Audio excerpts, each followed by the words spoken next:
Ibu-ibu, bapak-bapak, saudari-saudara seiman dalam Tuhan kita Yesus Kristus. Ada banyak pokok pikiran yang kita bisa simak, yang kita bisa renungkan dari kitab suci yang dibacakan kepada kita pada hari ini. Tetapi pagi ini saya ingin berbagi dengan kita tentang konsep raja, konsep kerajaan, dan bagaimana kita bisa menjadi orang terpilih dari raja itu, bagaimana kita bisa masuk ke dalam kerajaannya. Itu yang ingin saya bagi dengan kita pada pagi hari ini. Pertama, saya ingin menarik perhatian kita kepada konsep raja menurut pemikiran kita pada zaman ini. Yang namanya raja itu selalu berdekatan dengan kekuasaan, berdekatan dengan kemewahan, dan berdekatan dengan keagungan. Raja ini agung, raja ini hidupnya mewah, raja itu hidupnya luar biasa. Kita ambil beberapa contoh. Raja Brunei Darussalam begitu kaya raya dan dia hidup dalam kemewahannya sehingga bisa membangun satu istana dengan 1000 kamar di dalamnya. Dia punya rumah-rumah mewah di kota-kota besar. Konon dia sendiri punya lapangan terbang pribadi dengan jet pribadi yang bisa membawa dia kemana saja dia mau. Ini satu contoh raja zaman modern.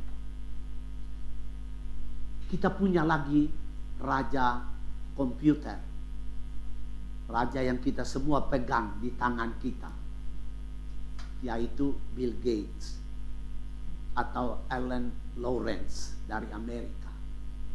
Kaya raya dua raja itu. Pernah di Indonesia ada juga raja tepung terigu. Namanya Bapak Lim Xiao Liong. Itu raja terigu. Konsep raja-raja ini benar-benar hidup dalam kemewahan, hidup dalam keagungan, dan punya kuasa yang luar biasa. Mereka bisa mempengaruhi orang lain dengan cara-cara apapun, halal atau tidak halal, untuk ikut dia punya mau. Nah, Yesus hari ini dalam bacaan pertama kitab suci Perjanjian Lama maupun dalam bacaan kedua dari Santo Paulus pun dalam bacaan Injil disebut sebagai raja. Tapi kalau banding Yesus sebagai raja dengan 3 contoh tadi, Raja Brunei, Bill Gates, dan Alan Lawrence, dan Bapak Lim Xiao Liong, Yesus tidak ada apa-apanya. Yesus yang raja yang kita rayakan hari ini tidak ada apa-apanya. Kenapa tidak ada apa-apanya? Dia berasal dari satu desa kecil yang tidak terkenal di pinggiran Danau Galilea. Yang kedua, bapaknya seorang tukang kayu, bukan seorang presiden atau seorang pejabat, tukang kayu. Yang ketiga, mamanya seorang ibu rumah tangga. Pada waktu dia masuk Yerusalem sebagai raja, dia tidak naik kuda. Dia naik keledai betina. Keledai betina itu pada zaman kita ini adalah bajai. Ya, jadi kita bisa bayangkan bagaimana seorang bankir pergi ke bank naik bajai. Kita bisa bayangkan, itu tidak ada. Tidak ada itu. Raja-raja pada zaman Yesus ataupun pada zaman kita, ya taruhlah pada zaman Yesus, mereka tidak akan naik keledai, tetapi naik kuda. Kuda itu pada zaman kita ini adalah Mercedes-Benz, Volvo, Lexus. Sekalipun Yesus tidak ada apa-apanya dibandingkan dengan raja-raja modern zaman ini, tetapi ada satu nilai plus yang ada pada Yesus, dan tidak ada dalam diri satu raja pun di dunia ini. Yesus punya satu nilai tambah yang tidak ada pada satu raja pun, termasuk yang paling kaya raya di dunia ini, seperti yang tadi saya sebut beberapa nama tadi. Mereka tidak punya. Apa itu yang mereka tidak punya dan Yesus punya? Dia membuat mujizat. Orang buta melihat, orang tuli mendengar, orang bisu berbicara, orang lumpuh melompat. Dan dia sendiri hidup menurut kekuatannya. Sudah mati, tetapi dia bangkit. Sebelumnya dia membangkitkan orang mati. Dan ini tidak dimiliki oleh siapapun di dunia ini, entah dongeng atau legenda, tidak ada. Hanya Yesus yang memilikinya. Itulah yang membuat dia berbeda dengan raja-raja yang lain. Sekalipun Tuhan Yesus ini tidak bergelimang harta, tidak bergelimang kemewahan, tidak bergelimang kekuasaan, tidak bergelimang keagungan, tetapi Yesus adalah raja yang menentukan masa depan ibu bapa dan saya. Yesus adalah raja yang menentukan masa depan dunia ini dan seluruh penduduk yang ada di dalam dunia ini. Dia menentukan masa depan kita. Oleh karena itu, kitab Wahyu mengatakan bahwa dia adalah Alfa dan Omega. Yesus adalah awal dan akhir. Dia permulaan dari segala sesuatu dan dia adalah juga akhir dari segala sesuatu. Dia menentukan masa depan kita.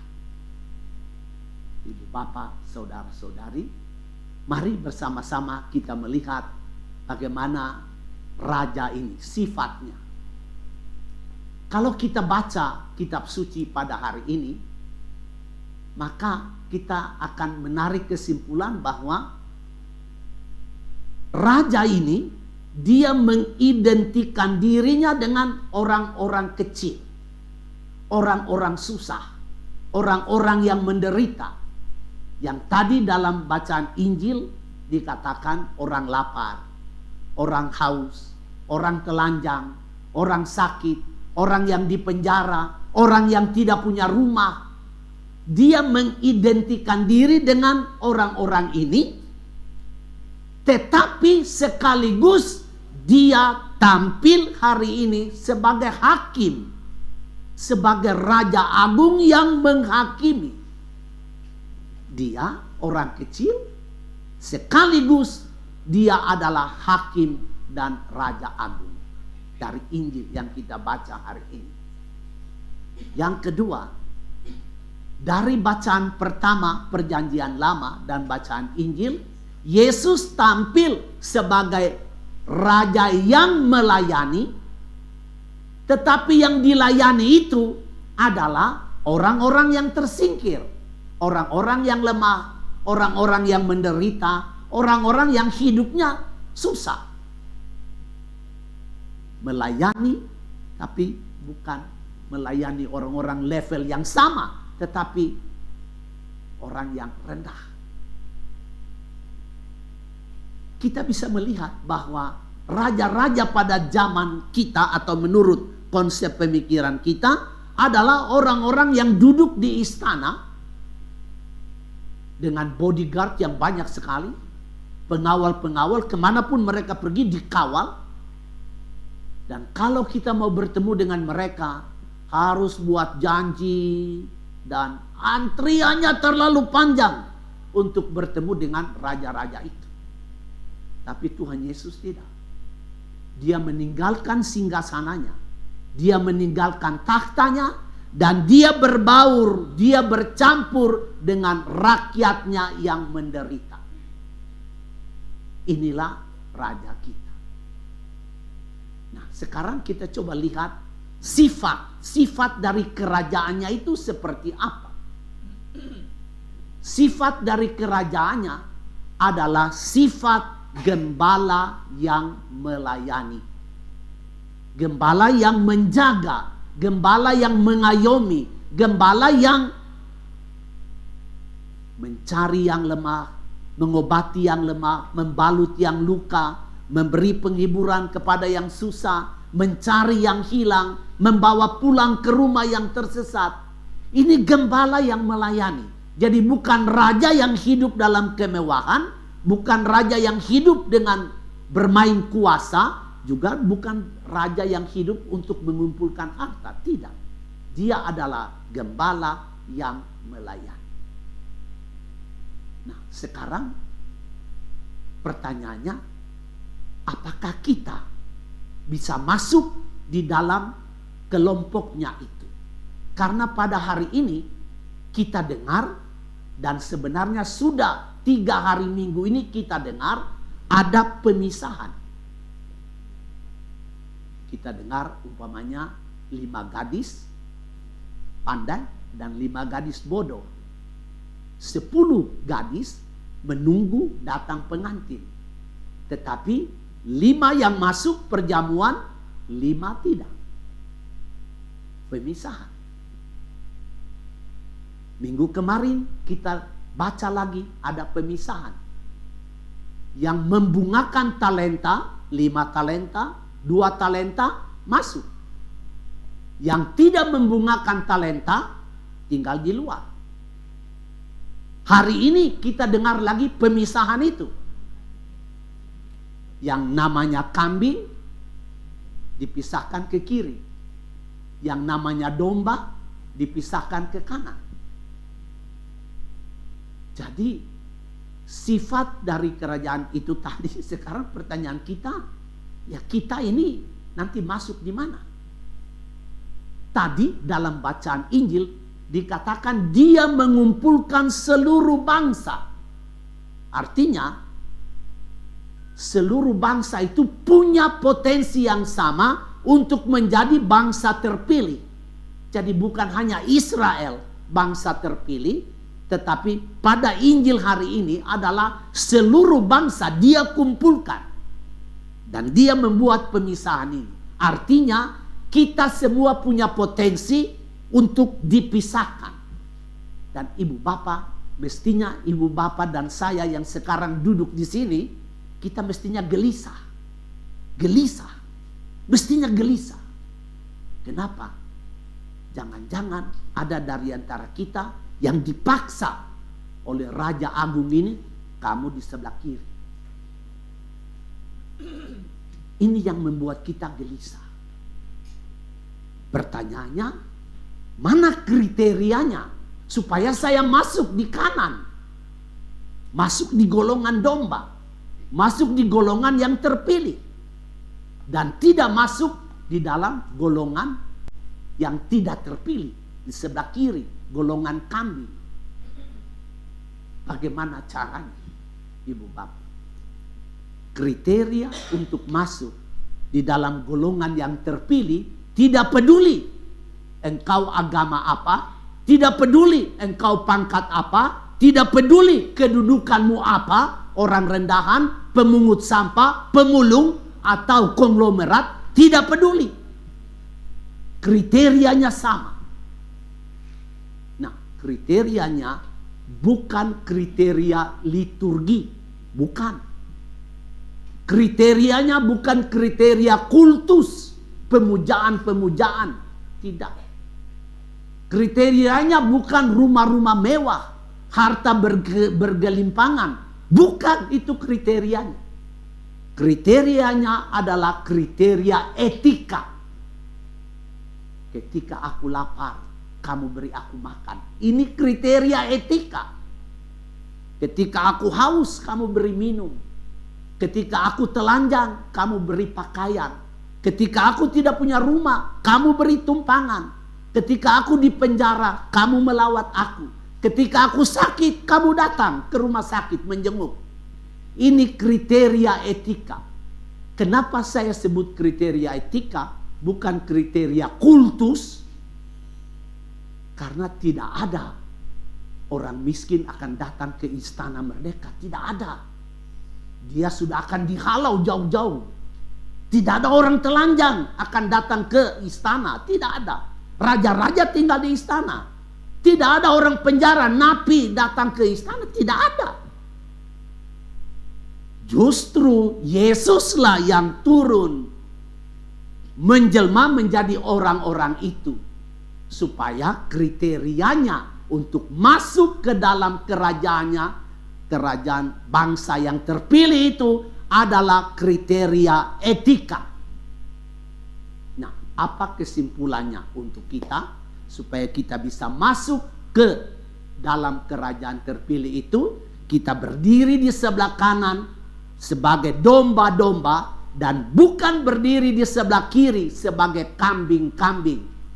Berdiri di sebelah kanan sebagai orang baik dan berdiri di sebelah kiri sebagai orang-orang jahat. Kriterianya adalah kita belajar membuat diri kita menjadi saudara Yesus. Menjadi saudara Yesus.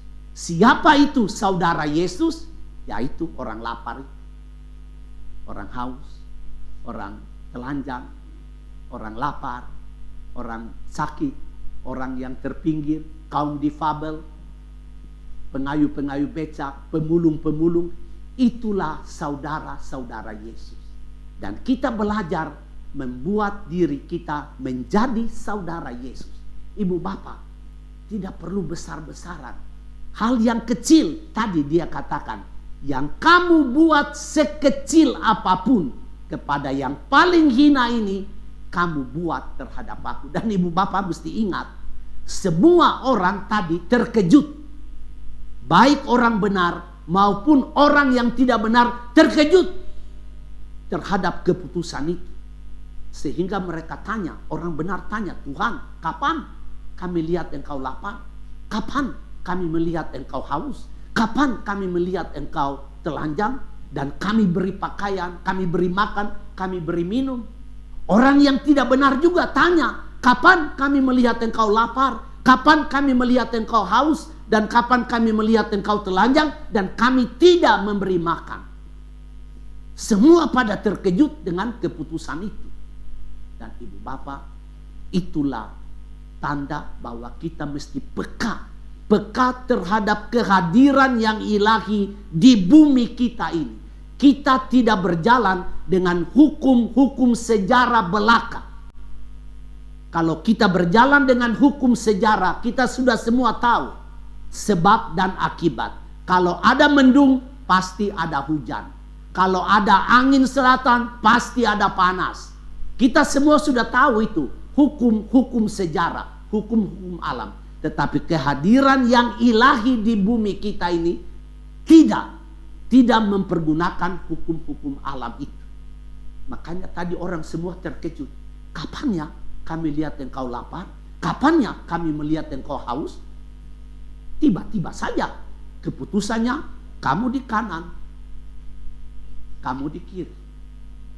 Jadi kita baru bisa menjadi saudara Kristus dan masuk di dalam kerajaannya jikalau kita benar-benar mengambil keputusan untuk menjadi saudara Yesus.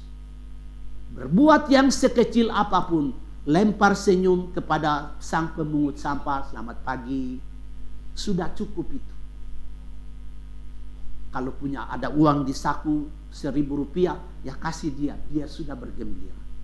Dan ada banyak orang seperti begini, ibu bapak, saudara-saudari. Mari kita membangun sikap peduli. Sikap peduli, sikap berbela rasa, sikap berbagi. Dan ajarkanlah kepada anak cucu kamu, kepada anak cucu kita. Jangan kita gembira saja karena cucu kita ganteng sekali atau cucu kita cantik sekali, tapi tanamkan di dalam mereka punya hati dari masa kecil, belajar berbagi, belajar peduli, belajar berbela rasa. Ini kriteria untuk masuk kerajaan Allah. Amin.